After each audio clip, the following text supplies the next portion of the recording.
지속적으로 간이 파괴되게 되면은 10년, 20년 후에 간 경화나 간암으로 이어질 수 있기 때문에 미리 예방해 주시는 것이 좋은 거죠. 지방간이 사라지게 하는 음식 중에 제일 좋은 것은 주요 성분이 카피린, 카피라린 성분인데요. 이것들이 간에 있는 독소를 담즙에 녹여서 소장으로 배출하는 효능이 있죠. 그래서 간 기능을 활성화시켜주고 해독 작용을 해주는 겁니다. 또 베타카로틴 성분도 함유되어 있기 때문에 망막의 로놉신 재생을 돕고 눈의 피로를 감소시켜주죠.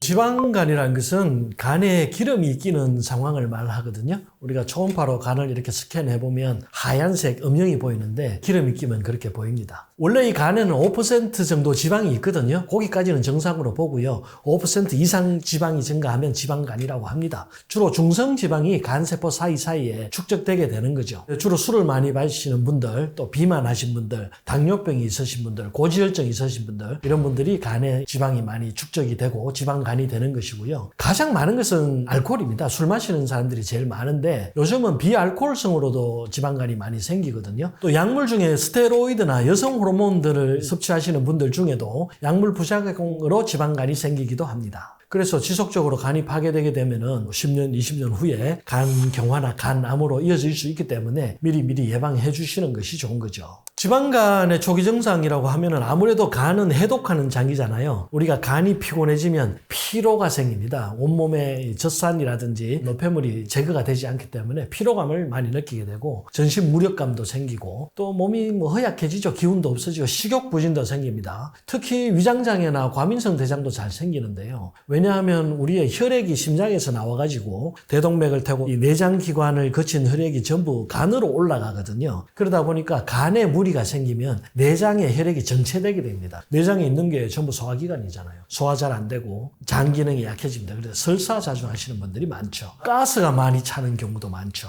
우리가 특징적으로 간 경화가 오면 설사병이 굉장히 많이 생기거든요. 혈액이 간으로 올라가지를 못하기 때문에 그렇습니다.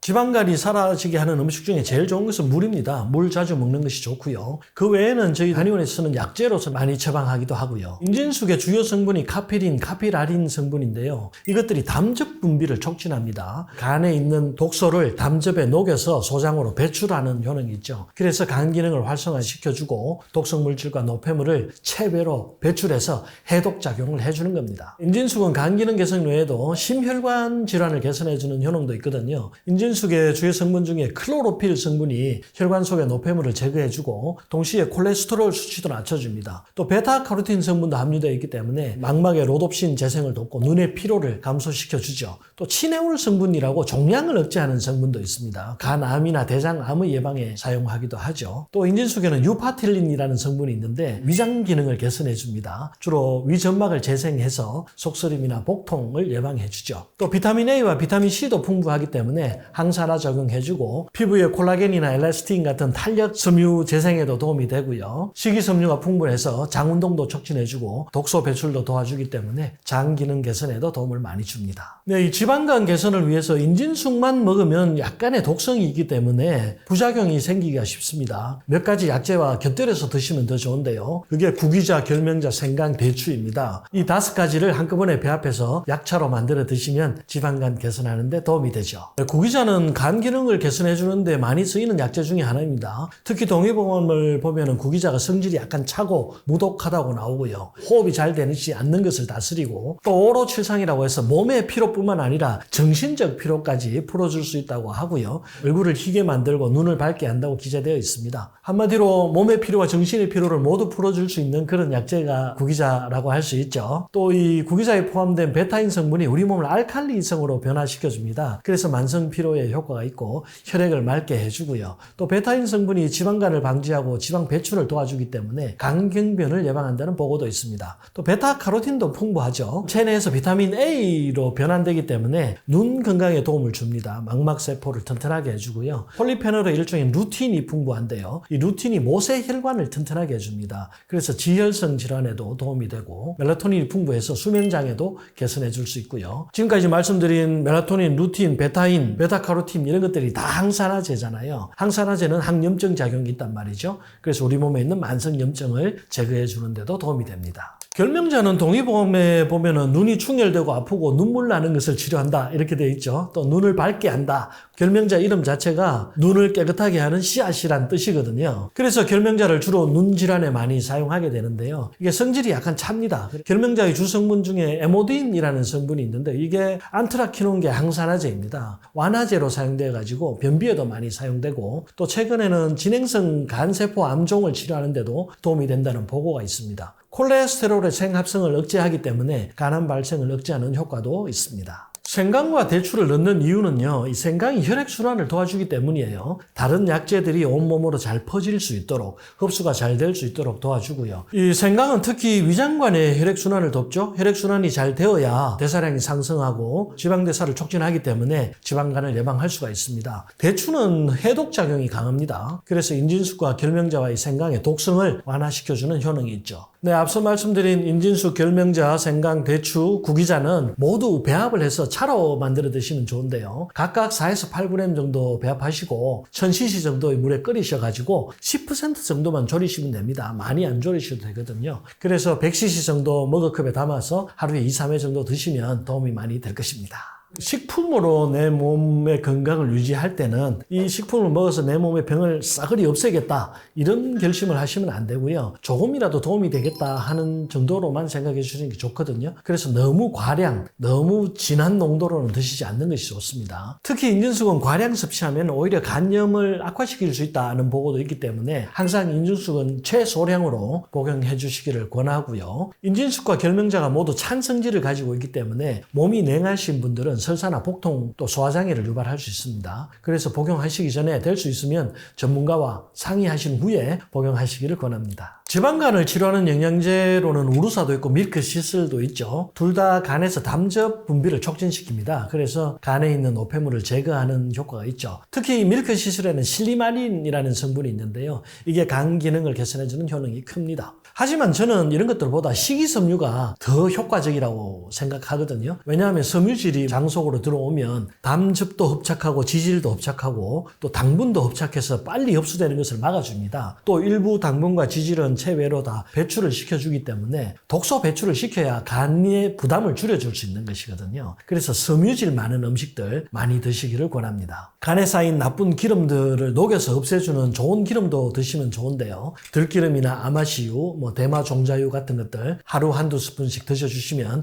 간 기능 개선하는 데 도움이 될 것입니다. 과일이나 야채는 섬유질이 풍부하잖아요. 이 섬유질이 담즙을 흡착하고 지질을 흡착해 주거든요. 그래서 도움이 되죠. 섬유질이 많은 음식은 지방간 개선에 조금이라도 도움이 됩니다. 간 건강을 위해서 먹지 말아야 할 것은 딱 두 가지라고 생각하시면 되는데요. 첫 번째는 술이고 간에 안 좋은 것은 다 아시는 것이고요. 술 마시면 무조건 지방이 쌓이죠. 간에 쌓이고 복부 지방 늘어나게 되어 있습니다. 두 번째는 사실 탄수화물입니다. 술보다 더 나쁜 것이 탄수화물이죠. 술은 안 먹는 날도 있지만 탄수화물은 안 먹는 날이 없단 말이에요. 과다하게 섭취하면 그게 전부 중성지방으로 바뀌어서 간에 지방으로 쌓이게 됩니다. 그래서 꼭 탄수화물 끊어주시기를 권합니다. 탄수화물을 아예 안 먹고 살 수는 없죠. 다이어트 할 때 탄수화물 섭취량을 20에서 30% 정도로 줄이라고 하거든요. 식사 전체 양의 한 30-40% 정도만 탄수화물 섭취하면 되지 않겠나 이렇게 생각하고요. 자신의 체중에 맞게 하시면 되는데 비쪽 마른 사람인데 탄수화물까지 줄일 필요는 없고요. 좀 비만하신 분들은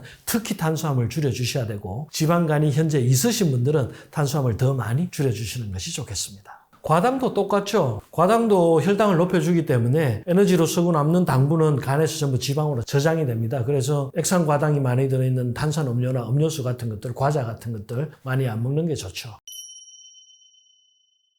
간 건강을 지키는 세 가지만 말하라고 하면요. 첫째는 과로하지 말라는 겁니다. 과로하면 간에 가장 부담이 됩니다. 두 번째는 술을 끊는 것입니다. 음주가 간에 가장 치명적이죠. 세 번째는 운동하는 것입니다. 우리 몸에 쌓인 나쁜 지방, 나쁜 탄수화물 이런 것들은 전부 태워 없애는 것이 가장 좋습니다. 지방간 치료 매뉴얼에 제일 먼저 나오는 것이 사실은 운동이거든요. 2개월 열심히 운동하면 대부분의 지방간이 해소가 되죠. 운동은 유산소 운동이 좋습니다. 숨 차고 땀이 나야 되거든요. 단순히 걷는 것만으로는 간에서 지방을 빼기가 좀 힘듭니다. 그래서 약간의 달리기도 필요하고 근력 운동도 해주시는 것이 좋습니다. 너무 많이 먹는 과식 꼭 피해 주시고요. 특히 술을 드시지 말라고 하는데 여자분들 같은 경우는 술 안 드시는 분들도 비알코올성 지방간이 굉장히 많거든요. 그런 분들은 대개 탄수화물 때문입니다. 그래서 탄수화물 섭취도 줄여주시는 것이 좋겠습니다. 운동 열심히 하시고 음식 조심하시면 지방간은 관리가 가능한 질환입니다.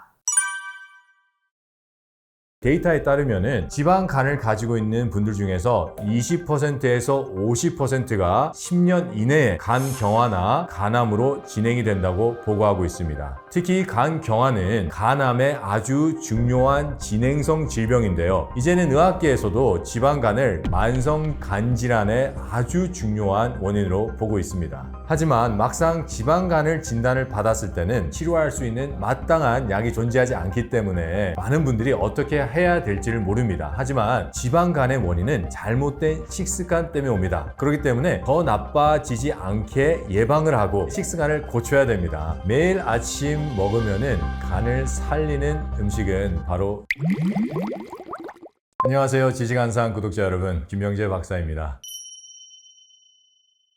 지방간의 원인은 독소입니다. 독소를 끊임없이 공급하고 해독할 수 있는 비타민, 미네랄, 효소가 결핍된 식생활이 가장 큰 원인입니다. 간은 해독기관입니다. 이 독소가 계속 끊임없이 공급이 된다고 생각을 해보세요. 그러면은 간은 과부하가 걸리게 돼요. 간의 원래 해독 능력까지 더 저하가 되게 됩니다. 간은 독소를 더 이상 해독하지 못하고 독소가 축적하게 되는데 지방의 형태로 축적하게 됩니다. 이것을 바로 우리가 지방간이라고 부릅니다. 이때 비록 독소가 간의 지방으로 축적이 되지만 비타민, 미네랄, 효소를 충분히 공급을 해서 독소를 해독을 하면 되는데 그거를 해주지 않기 때문에 계속 악순환이 반복이 되는 겁니다. 특히 독소를 많이 공급하는 음식이 있는데 그게 바로 튀김입니다. 우리가 높은 온도의 음식을 튀기게 되면은 그 음식에 있는 영양분들은 산화가 되고 활성산소로 변하게 되는데요. 이 활성산소는 직접적인 독소를 공급할 뿐만 아니라 간세포를 파괴해서 간의 해독 기능을 더욱더 떨어뜨립니다. 그리고 또 우리가 음식을 볶을 때 프라이팬에 음식을 볶잖아요. 가스레인지에 불을 켜면은 두 가지의 불이 있습니다. 파란색 불이 있고 주황색 불이 있어요. 파란색 불이 훨씬 더 뜨거운 불인데 이 불은 1200, 1300도까지 올라갑니다. 이게 700도 이상으로 프라이팬이 달궈집니다. 그때 우리가 음식을 볶게 되면은 활성산소가 아주 효과적으로 만들어집니다. 특히 곡식을 볶게 되면은 우리 곡식을 둘러싸고 있는 인지질은 과산화지질로 변하게 되는데요. 이 과산화지질은 우리 인체에 들어와서 활성산소와 똑같은 역할을 합니다. 그렇기 때문에 튀김과 프라이팬에 볶은 음식은 우리 간에 가장 많은 독소를 공급합니다. 그 외에도 다른 음식들이 있는데 가공된 식품들입니다. 이 가공된 식품들에는 정제된 과당이 들어가 있는데요. 특히 시리얼, 과자, 라면, 식빵, 국수 이런 데 있는 것들은 바로 간의 지방의 형태로 쌓이게 됩니다. 특히 술은 바로 지방간의 아주 중요한 원인이 되기도 합니다. 그렇기 때문에 방금 말씀드린 이러한 음식들이 지방간의 주요 원인이 됩니다. 많은 분들이 지방간이 아주 심각한 질환인 것을 모르기 때문에 방치하는 경우가 종종 있는데요. 지방간은 독소가 지방의 형태로 쌓이고 이 독소가 염증을 일으키면서 지방간염으로 진행이 되게 돼 있습니다. 지방간염은 간 경화와 간암의 원인으로 꼽히는데요. 데이터에 따르면은 지방간을 가지고 있는 분들 중에서 20%에서 50%가 10년 이내에 간 경화나 간암으로 진행이 된다고 보고하고 있습니다. 특히 간 경화는 간암의 아주 중요한 진행성 질병인데요. 이제는 의학계에서도 지방간을 만성 간질환의 아주 중요한 원인으로 보고 있습니다. 이게 나중에 세월이 흐르고 심각한 질병이 됐을 때, 즉 간경화나 간암이 됐을 때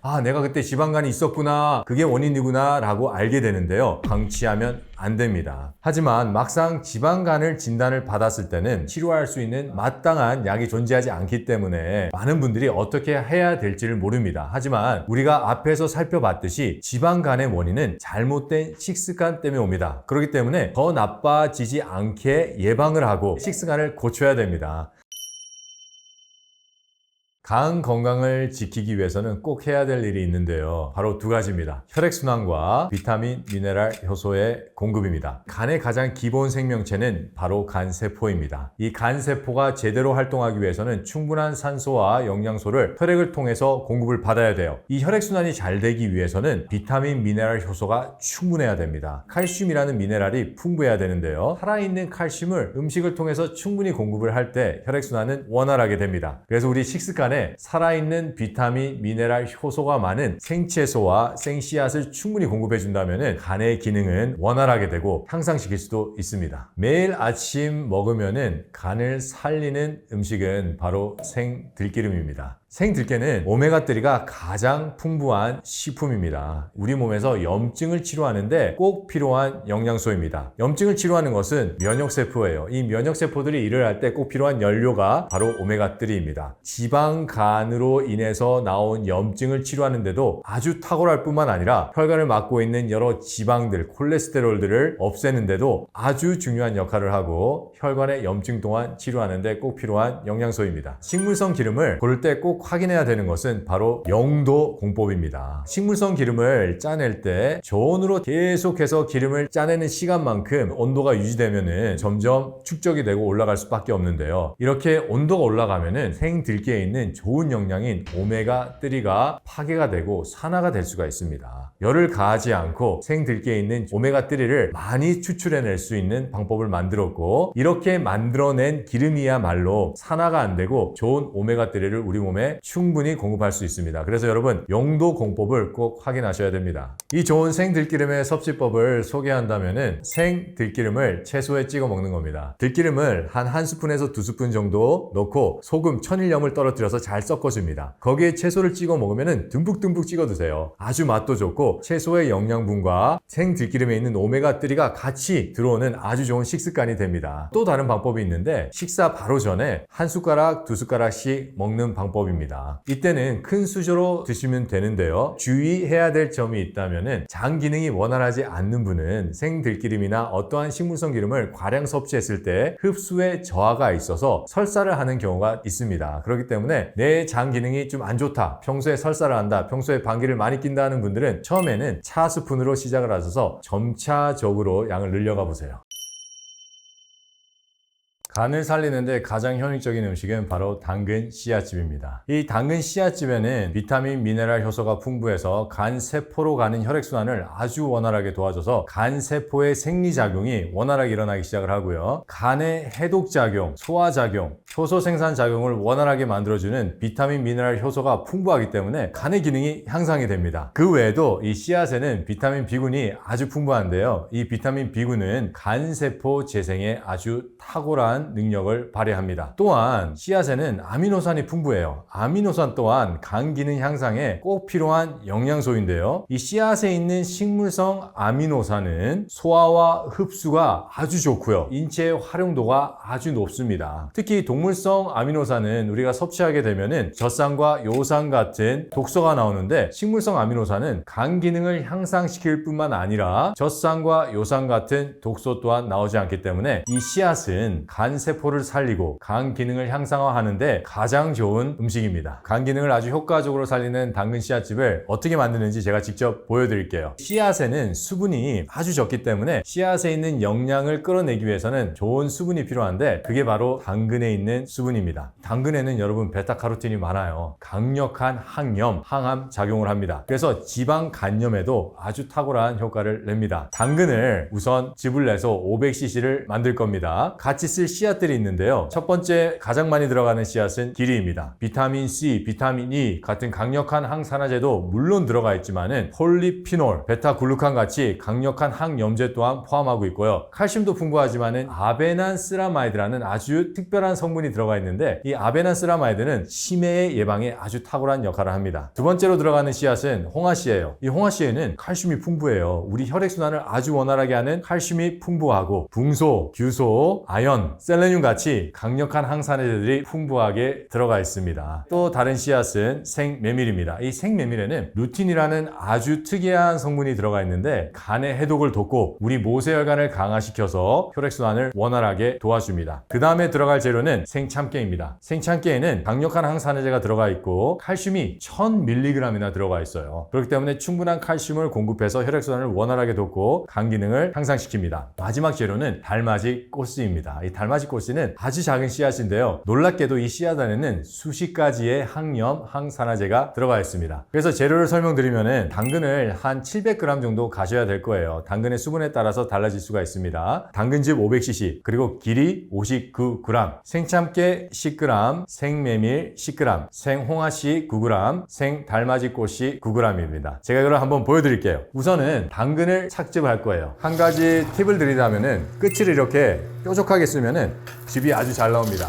그리고 속도 또한 빨리 나올 수가 있습니다. 이 당근에 있는 색깔 주황색은 아주 강력한 항염제, 항암제인 베타카로틴이 듬뿍 들어갔다는 것을 얘기해주고 있어요. 암을 예방하는데 엄청 좋고, 만성 스트레스, 만성 가로로 인해서 우리 몸에는 활성산소가 많습니다. 근데 이 베타카로틴은 그 활성산소를 배출시키는 아주 좋은 영양입니다. 이 당근에는 베타카로틴뿐만 아니라 칼슘도 풍부해요. 우리 인체를 살리는 영양은 이 세포막 안에 있다는 연구들이 많이 나와 있는데, 세포막 안에 있는 영양소들을 가장 효과적으로 빼먹을 수 있는 방법이 즙을 내서 먹는 방법입니다. 이제 씨앗에서 좋은 영양을 축출할 수 있는 당근즙이 완성이 됐습니다. 당근즙을 갈고 난 찌꺼기가 보이시죠? 아직 여기에는 좋은 영양이 남아 있습니다. 골수 영양이 남아 있기 때문에 이것도 같이 써서 씨앗을 사용해서 한 번 더 즙을 내릴 거예요. 아까 말씀드린 씨앗이에요. 씨앗을 찌꺼기가 있는 곳에 붓고 당근즙을 그 위에 붓습니다.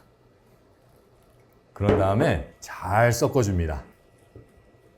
잘 섞어주면은 아주 좋은 영양분이 더 많이 축출되기 때문에 잘 섞어주시면 좋습니다. 이제 이거를 즙을 내립니다. 이렇게 씨앗즙을 내릴 때는 굳이 방망이를 쓰실 필요 없이 그냥 이렇게 한 스푼 한 스푼 넣어주면은 자동적으로 즙이 나옵니다. 즙의 형태로 나왔습니다. 지금 나와 있는 즙에도 씨앗과 당근에 있는 수많은 영양이 들어가 있지만 즙 짜고 난 찌꺼기 있잖아요. 여기 아직까지 영양이 있습니다. 골수 영양이에요. 그래서 우리가 이거를 한 번 더 섞어서 한 번 더 즙을 내리도록 하겠습니다. 다시 한번 이렇게 잘 섞어주시면 돼요. 이 씨앗이 수분이 없는 상태이기 때문에 수분을 공급해서 이 씨앗에 있는 영양을 많이 축출하면 축출할수록 좋기 때문에 한 번 더 이렇게 내리는 것은 중요한 스텝이에요. 세포막 안에 있는 진짜 영양소에 대한 논문이 요즘 많이 나오고 있어요. 이 세포막을 어떻게 하면 허물까라는 연구를 많이 하시는데, 그래서 나온 방법 중에 하나가 가열을 하는 방법입니다. 가열을 하게 된다면 세포막은 허물어져요. 하지만 그 안에 있는 영양소가 열을 받음으로 인해서 산화되고 파괴되게 됩니다. 그렇기 때문에 세포막 안에 있는 진짜 영양소를 우리가 먹기 위해서는 즙을 내 드시는 것이 아주 좋은 방법입니다. 이 씨앗즙은 간 기능 향상에도 좋지만은 비타민 B군이 풍부해요. 이 비타민 B군은 성장과도 아주 밀접한 연관이 있는데, 저희 센터에 온 한 아이가 있는데 중학교 2학년짜리 아이인데 키가 너무 작았어요. 또래보다. 들어왔을 때는 집에 있는 보통 문 2개짜리 냉장고 있잖아요. 15cm 정도 밑이었는데 씨앗즙을 열심히 복용하고 나서 3개월 후에 20cm가 자라서 냉장고 천장을 내려다보게 됩니다. 성장기 아이들한테도 아주 좋은 즙이에요. 씨앗즙에는 칼슘이 아주 풍부해요. 참깨도 풍부하고 홍화도 풍부하고 당근에도 풍부해요. 이게 시너지 효과를 내서 우리 몸의 뼈 건강에 엄청 좋습니다. 골다공증, 골감소증 예방과 완화에 아주 좋은 효과를 냅니다. 간 기능에 아주 좋은 음식인 당근 씨앗즙의 착즙이 끝났습니다. 저는 이거 매일 먹습니다. 식사 때마다 매일 먹어요. 매일 먹으면 매일 먹을수록 건강에 도움이 될 뿐만 아니라 맛도 좋습니다. 씨앗즙의 섭취법과 주의할 점에 대해서 알려드리겠습니다. 섬유질이 들어가 있기 때문에 꼭 식사와 같이 드셔야 됩니다. 섬유질은 우리 몸에 좋지만 공복에 먹게 되면 간식이 되고, 간식이 되면은 간과 위가 쉬지 못하기 때문에 부담이 됩니다. 이 씨앗즙은 식사를 하실 때 꼭 같이 드시고요. 맨 처음에 시작을 할 때는 200cc 시작하시면 됩니다. 그런데 종종 장 기능이 많이 떨어진 분들이 씨앗즙을 먹게 되면은 설사를 하는 경우가 있는데요. 이것은 이 씨앗즙의 부작용이 아니라 내 장에 유해균이 많고 흡수의 기능이 떨어졌기 때문에 일어나는 현상입니다. 이런 분들도 상담을 통해서 적정량과 언제 먹어야 되는지를 정확하게 알게 된다면 간 기능의 향상과 간의 염증을 예방, 치유할 수 있는 이 씨앗즙을 충분히 섭취해서 간 건강 회복에 큰 도움이 될 수 있습니다. 간 건강을 해치는 음식은 아까 말씀드렸듯이 튀김과 볶은 음식, 가공된 식품입니다. 하지만 우리가 또 알아야 되는 것은 식습관 또한 우리 간 건강에 해를 입힐 수가 있습니다. 바로 과식, 간식, 불규칙적인 식사 시간입니다. 우리가 과식을 하게 된다면 간과 위가 끊임없이 일을 해야 됩니다. 그렇기 때문에 휴식을 하지 못하기 때문에 간에 피해를 입히고, 그러면은 간이 계속 피로해요. 그러면은 우리가 독소도 공급하고 과로에 빠진 간은 어쩔 수 없이 해독을 하지 못하게 되고 우리 간의 기능은 점점 떨어지게 됩니다. 몸이 1000냥이면 간이 900냥이다라는 말이 있죠. 그만큼 간은 우리 생명 유지에 아주 중요한 장기입니다. 간에는 크게 3가지 기능이 있습니다. 첫 번째는 소화 기능입니다. 소화를 얘기할 때는 화학적 소화와 물리적 소화가 있는데요. 이 물리적 소화는 연동운동이 하지만은 화학적 소화는 소화 효소를 만드는 책임을 지고 있는 간이 담당을 합니다. 위에서 위산이 만들어지고 췌장에서 췌장 소화 효소가 만들어지기까지는 간에서의 역할이 아주 중요한데요. 간이 나빠지면은 이 역할을 하지 못하게 되고 소화 불량이 되고 방기가 만들어집니다. 방기가 만들어질 때 같이 만들어지는 것이 바로 이 활성산소인데, 이 활성산소는 다시 간의 염증을 악화시키고 간세포를 파괴합니다. 다른 기능은 해독 기능입니다. 우리의 혈액이 깨끗해야지 우리의 세포가 좋은 산소와 영양소를 공급받아서 충분한 생리활동과 신진대사를 할 수가 있는데, 간에서 해독 기능이 떨어져서 우리 혈액 속에 독소가 공급이 되면은 충분히 산소와 영양소를 세포에 공급할 수 없게 되고, 그러면 세포의 생리 기능이 떨어지기 때문에 인체 생명 유지가 아주 힘들어지게 돼 있어요. 우리가 이거를 질병화됐다고 얘기하는 겁니다. 또 다른 아주 중요한 기능은 효소 생산 기능입니다. 간에서는 효소를 25,000여 가지 만들어내는데요. 이 많은 효소가 필요한 이유는 우리 머리부터 발끝까지 일어나는 모든 신진대사와 생체 대사를 할 때 꼭 필요한 효소들이기 때문입니다. 신진대사가 원활하지 않으면 불완전 신진대사를 하게 되고요. 젖산이라는 독소가 나와서 우리 혈액을 오염시켜서 신진대사 저하의 원인이 되고 염증의 원인이 되기도 합니다. 간 건강만 잘 지켜도 예방할 수 있는 질병들이 많습니다. 흔한 당뇨, 고혈압, 고지혈은 물론 예방할 수 있을 뿐만 아니라 염증이 기반인 우울증, 불안증, 치매, 인지기능 장애까지 예방할 수가 있습니다. 간 건강을 좋게 하기 위해서 추천하는 3가지 생활 습관이 있습니다. 첫 번째는 씨앗즙을 식사 때마다 먹는 겁니다. 두 번째는 충분한 햇빛 쬐기입니다. 우리가 씨앗즙을 통해서 들어오는 영양들이 있어요. 그 중에서 칼슘, 마그네슘 이렇게 중요한 미네랄과 또한 비타민의 흡수를 돕기 위해서는 비타민 D가 꼭 필요한데요. 이 비타민 D를 우리 몸에 천년의 상태로 공급해 줄 수 있는 것이 바로 햇빛입니다. 자외선 때문에 햇볕을 너무 많이 쬐면 좋지 않다는 안 좋은 오해가 있는데요. 피츠버그 의과대학의 연구를 보면 수술이 끝나고 나서 한 그룹은 햇볕이 잘 안 드는 병동에, 한 그룹은 햇볕이 잘 드는 병동에 배치를 했습니다. 햇볕이 잘 드는 병동에 배치된 그룹은 수술로부터의 회복만 빨랐을 뿐만 아니라 수술 상처 또한 원활하게 아주 빠르게 회복이 됐다고 발표를 했는데요. 햇볕에 있는 좋은 적외선이 염증을 치유했다라고 보고하고 있고요. 또 다른 연구 결과를 보면은 이거는 하버드 의과대학에서 한 연구입니다. 폐암 초기 환자를 햇볕을 잘 쬐게 하고, 그렇게 했을 때 햇볕을 잘 쬐은 그룹은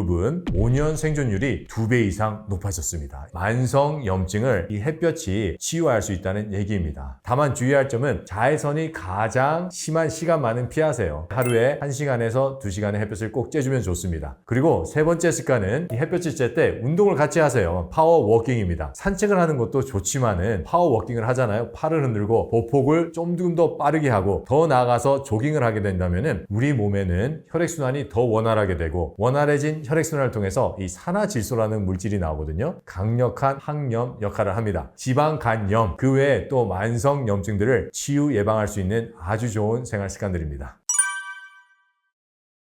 간은 우리 몸 신진대사의 컨트롤러입니다. 간에 기름이 끼기 시작하면 신진대사가 원활하게 일어나지 않으면서 혈당이 올라가고 콜레스테롤이 올라가는 겁니다.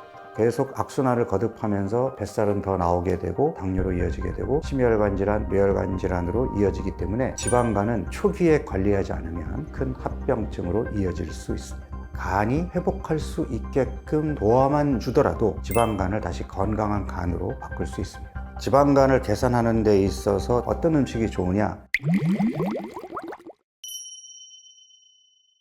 살이 많이 쪘기 때문에 지방간이 왔다라고 생각을 하잖아요. 마른 지방간도 있거든요. 겉으로 봐서는 비만하지 않은데 간 조직 검사를 해보면 지방간 소견을 보이는 그런 환자들이 있습니다. 그렇다는 얘기는 체중이 늘지 않더라도 지방간이 올 수 있다는 얘기잖아요. 간에 기름이 끼게 되면 체중이 더 늘게 됩니다. 물론 체중이 늘게 돼서 간에 기름이 낄 수 있어요. 어쨌든 지방간은 비만, 뱃살에서 중요한 원인으로 자리 잡고 있는 질병입니다. 지방간이 왜 생기느냐? 우리 몸에 지방을 비축하는 장기 조직은 피하지방이죠. 그런데 피하지방이 빠릿빠릿하게 작동하게 되면 간에 기름이 낄 이유가 없어요. 피하 지방의 기능이 떨어지게 되면 여분의 에너지를 쉽게 피하 지방에 비축하고 또 필요할 때 쉽게 끄집어 쓰는 몸에서는 지방간이 잘 생기지가 않습니다. 그런데 피하 지방에 지방이 잘 비축이 안 되고 끄집어 쓰지도 못하는 이런 것들을 우리가 대사 유연성이 떨어졌다라고 얘기를 하는데, 여분의 에너지, 여분의 지방이 피하 지방으로 비축되지 못하고 혈액을 타고 돌다가 엉뚱한 내장 지방에 쌓이거나 간에 쌓이거나 췌장에 쌓이거나 근육 사이사이에 끼거나 심장에 끼거나 혈관에 끼거나 이러한 현상을 보이게 됩니다. 그래서 지방간이 생기게 되는 겁니다. 일반적으로 간 무게의 5% 이상 지방이 끼었을 경우를 지방간이라고 얘기하는데, 지방간이 오더라도 그게 심하지 않은 경우에는 건강상 별 문제가 없어요. 그런데 그냥 방치해서 진행이 되게 되면 지방간염으로 갑니다. 일종의 염증이잖아요. 그 염증이 제대로 해결되지 않으면 섬유화 병변으로 진행이 되면서 간경변으로 갑니다. 간암까지도 이어질 수 있거든요. 이거는 간 측면에서만 보는 거고요. 우리 몸 전반적으로 봤을 때 간은 우리 몸 신진대사의 컨트롤러입니다. 이 신진대사의 컨트롤러가 빠릿빠릿함을 유지해야 되는데, 간에 기름이 끼기 시작하면 빠릿빠릿함이 떨어지겠죠. 그러면 신진대사가 원활하게 일어나지 않으면서 다른 대사에도 이상이 생기게 되는데, 대표적인 것이 혈당이 올라가고 콜레스테롤이 올라가는 겁니다. 결국은 간에 지방간이 오면 인슐린 저항성이 생기게 되고, 인슐린 저항성이 생기게 되면 지방간이 더 악화되거든요. 계속 악순환을 거듭하면서 뱃살은 더 나오게 되고, 혈당은 올라가서 당뇨로 이어지게 되고, 콜레스테롤은 계속 높아져서 혈관의 손상, 동맥경화로 이어지게 됩니다. 당뇨병, 심혈관 질환, 뇌혈관 질환으로 이어지기 때문에 지방간은 초기에 관리하지 않으면 나중에 큰 합병증으로 이어질 수 있습니다. 간은 회복 능력, 재생 능력이 강력한 장기입니다. 실제로 우리가 간 이식을 위해서 약 70%를 떼어내 주어도 한 3개월 후에 다시 보면은 원상 모습으로 회복될 정도로 재생 능력과 회복력이 뛰어나거든요. 간이 회복할 수 있게끔 도와만 주더라도 지방간을 다시 건강한 간으로 바꿀 수 있습니다. 지방간을 개선하는 데 있어서 첫 번째가 지방간을 악화시키는 음식을 멀리하자. 술과 가당은 당연히 끊어야 되겠고요. 탄수화물의 총 섭취량도 평소보다 줄여야 됩니다. 이게 전제 조건이고, 그 다음에 간이 본래의 기능을 회복할 수 있게 그 회복 능력을 도와주는 방법으로는 첫 번째가 좋은 음식을 잘 챙겨 먹는 거죠. 어떤 음식이 좋으냐? 첫 번째, 양질의 단백질입니다. 간이 제대로 해독 기능을 할 수 있게끔 필요한 아미노산을 충분히 공급해 줘야 되는데, 양질의 아미노산을 공급을 해줘야 됩니다. 여기서 양질이라고 표현하는 거는, 단백질 그러면은 우리가 고기를 먼저 생각하게 되는데, 좋은 단백질 급원이긴 하지만 포화지방이 들어있거든요. 건강한 사람에게는 문제가 되지 않지만 지방간이 있는 사람에게는 포화지방이 지방간을 악화시킬 수도 있기 때문에, 가급적이면 포화지방 함량이 적은, 기름기가 적은 육류를 공급하는 게 좋고, 물론 콩류, 두부 이런 식물성 단백질을 공급하는 것도 도움이 됩니다. 두 번째가 바로 녹색 채소입니다. 브로콜리라든지 시금치 같은 녹색 채소인데요. 녹색 채소에 들어있는 파이토케미칼들이 간의 재생, 회복에 도움을 주고요. 장내 미생물의 다양성에 영향을 줍니다. 장내 환경을 좋게 해주거든요. 장내 환경이 어떠냐와 지방간이 또 밀접한 관련이 있기 때문에, 장내 환경을 개선시켜주는 것은 지방간 개선에 도움이 됩니다. 오메가3 지방산이 풍부한 등푸른 생선이라든지 견과류 같은 경우도 오메가3가 가지고 있는 염증 완화 효과 때문에 지방간 개선에 도움이 될 수 있고, 하나의 팁일 수 있는데 커피가 도움이 됩니다. 커피에 있는 항산화 성분들이 간의 섬유화 진행되는 과정을 억제해주는 효과가 있거든요. 커피를 마시는 것은 지방간 개선에 도움이 될 수 있습니다. 카페인의 민감성이 사람마다 다 다르기 때문에, 한 잔만 마셔도 밤에 잠을 설치는 사람이 있는가 하면, 하루에 5잔을 마셔도 숙면을 취하는데 전혀 영향이 없는 사람들도 있단 말이에요. 근데 커피라는 것이 카페인만 생각하지만, 연구 결과에 따르면 하루에 3잔에서 5잔 정도의 커피가 그런 효과를 나타낸다라고 되어 있습니다. 물론 블랙커피죠. 커피에 센시티비티가 없는 사람들은 뭐 그렇게 드셔도 좋지만, 예민한 사람들은 굳이 밤에 잠을 설쳐가면서까지 커피를 많이 드실 필요는 없겠습니다. 첫 번째 요인은 누가 뭐라 그래도 술이죠. 알코올성 지방간 질환이라는 이름이 있을 정도로 술과 지방간은 밀접한 연관성이 있습니다. 술을 마시게 되면 간에 기름이 끼게 되고 결국엔 알코올성 지방간염, 간경변까지 이어질 수 있기 때문에 술은 아주 중요한 원인입니다. 그런데 최근 들어서는 알코올성 지방간 질환을 능가하는 비알코올성 지방간 질환이 급증하고 있거든요. 술을 먹지 않는데도 불구하고 술 먹은 사람의 지방간의 조직검사 소견과 비슷한 결과를 보이는 걸 얘기하는데요. 이러한 분들의 경우에 첫 번째 요인은 과당의 과잉 섭취입니다. 이 과당이라고 하는 것은 설탕이라는 것이 포도당과 과당이 붙은 이당류거든요. 녹말이 포도당 덩어리거든요. 우리 몸에 들어와서는 포도당으로 분해돼서 혈당을 높이고 에너지원으로 이용이 되는데, 과당의 경우에는 포도당과 달리 우리 몸에 들어오면 바로 간으로 갑니다. 포도당이 부족할 때에는 과당이 포도당으로 바뀌어서 에너지원으로 쓰이지만, 포도당이 넘쳐날 때에는 과당은 간에서 중성지방으로 비축이 됩니다.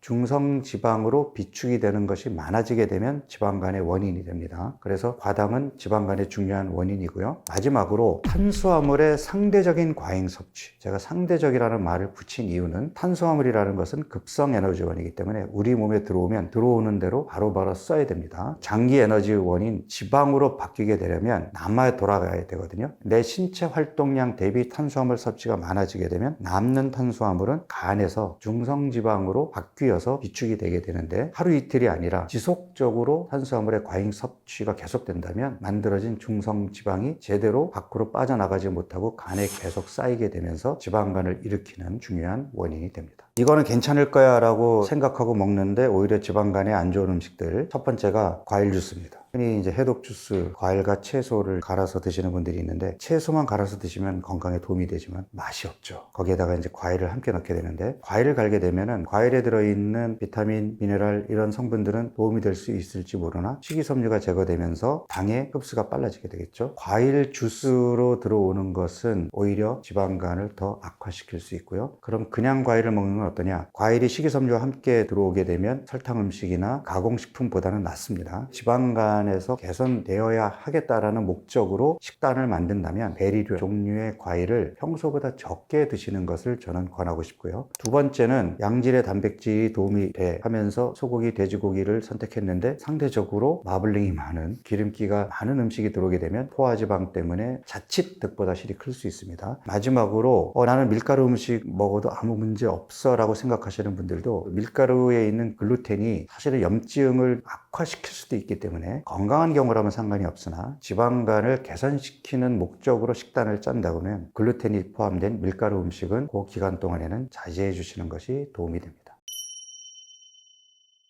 사람들이 많이 먹지도 않는데 왜 살이 찔까요? 라고 얘기하는 질문에 대해서는 많이 먹지 않는 게 맞거든요. 왜냐하면 생각을 해보세요. 우리 20대 초반에 친구들이랑 어울려서 밤늦게 나이트 다니고 새벽까지 감자탕 집에 가가지고 먹고 또 라면 끓여 먹고 자고, 먹는 양이 많아서 살이 찌는 게 아니라 그때는 건강한 몸이었던 거고 몸이 바뀐 거예요. 근데 우리는 아직도 칼로리 섭취가 많았기 때문에 살찐 거 아닌가요? 아닙니다. 몸이 망가져 있는 사람들은 적게 먹어도 살찝니다. 제가 몸이 잘 붓는데 부은 몸이 살이 됐어요 라고 얘기하시는 여성분들이 있어요. 근데 이론적으로 생각해 보면 붓는다는 것은 수분이 빠져나가지 못하고 엉뚱한 곳에 체류하고 있는 게 붓는 거잖아요. 그럼 수분이 지방으로 바뀌진 않겠죠. 근데 저는 그거를 충분히 이해하는 게 뭐냐 하면, 잘 붓는다는 몸은 건강한 몸이 아니거든요. 일단 잘 붓는 몸의 특징이 있어요. 첫 번째가 몸이 만성 염증 상태인 경우예요. 배가 나오고 복부 내장 지방이 있게 되면 내장 지방에서 염증을 유발하는 물질들이 분비되기 때문에 머리끝부터 발끝까지 만성 염증 상태가 되거든요. 늘 무겁죠. 또 하나는 수면의 질이 떨어져 있는 경우예요.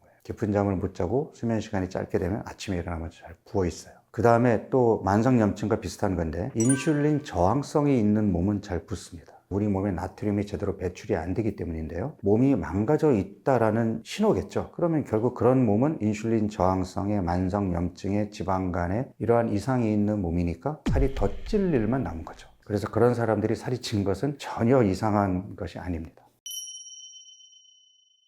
결국은 잘못된 생활 습관이 몸에 쌓이면서 내 몸에 대사 이상을 초래하게 된 건데요. 우리 몸이 건강하다면 그럼 뭐 운동 안 하고 하루 세끼 밀가루 음식을 먹는다 그래서 쉽게 배가 나오거나 살이 찌지 않습니다. 그러한 생활 습관이 지속이 된다 그러면 우리 몸은 망가지겠죠. 그 흔한 예가 직장 생활을 시작하게 되면 환경이 확 바뀌게 되죠. 앉아있는 시간이 많아지게 되고 회식이나 술자리도 많아지게 되고 밤늦게까지 일을 하거나 아침 일찍 출근해야 되면 수면 시간도 부족해지게 되고 동료들 간의 스트레스, 살이 찔 수밖에 없는 환경으로 바뀌잖아요. 이러한 환경에서 내가 내 몸이 나빠지는 걸 눈치채지 못하고 어영부영 지내다 보면 어느 순간 몸이 나빠지면서 배가 나오고 살이 찌는 현상이 나타나는 거거든요. 일단 배가 나오고 체중계 눈금이 늘어나는 것은 내 몸의 대사 이상이 시작된 신호로 봐야 된다. 내 주변 환경을 둘러보고 조금 더 건강한 몸을 만드는 쪽으로 신경을 써야 되겠네 하는 워닝 사인으로 봐야 된다는 것이 제가 누누이 강조하는 내용입니다.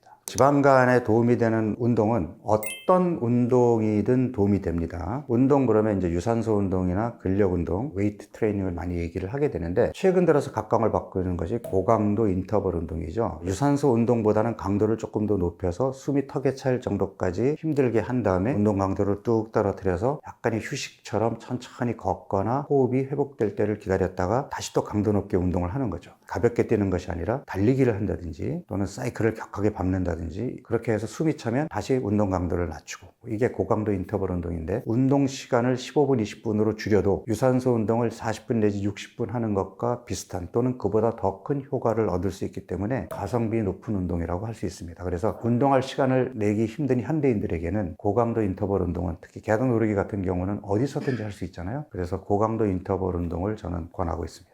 자, 예를 들어서 내가 지금 지방간에서 벗어나는 방법을 얘기를 했단 말이죠. 첫 번째 중요한 게 술과 설탕을 당분간 끊으라예요. 그런데 나는 밀가루 음식 너무 좋아하고 술도 못 끊겠어요. 나는 그거 먹어가면서 간장약 먹고 지방간 치료할래요. 그러면 그 치료 기간이 얼마나 걸릴까요? 간 수치도 쉽게 떨어지지 않을 뿐더러 지방간이란 딱지를 달고 3개월, 6개월 계속 약을 먹어가면서 치료를 해야 되는데 차라리 한 달 동안 큰맘 먹고 설탕, 밀가루, 술을 딱 끊고 건강식으로 챙겨 먹으면서 간의 회복력, 재생력을 믿고 한 달 동안 건강한 삶을 산다면 빠릿빠릿한 간으로 돌아오겠죠. 그 다음에 평소보다는 좀 적게 적당히 밀가루 음식과 술을 즐기면서 생활한다면 예전의 지방간으로 쉽게 돌아가지 않으면서 삶의 질도 유지할 수 있을 텐데 여러분은 어떤 방법을 선택하시겠습니까?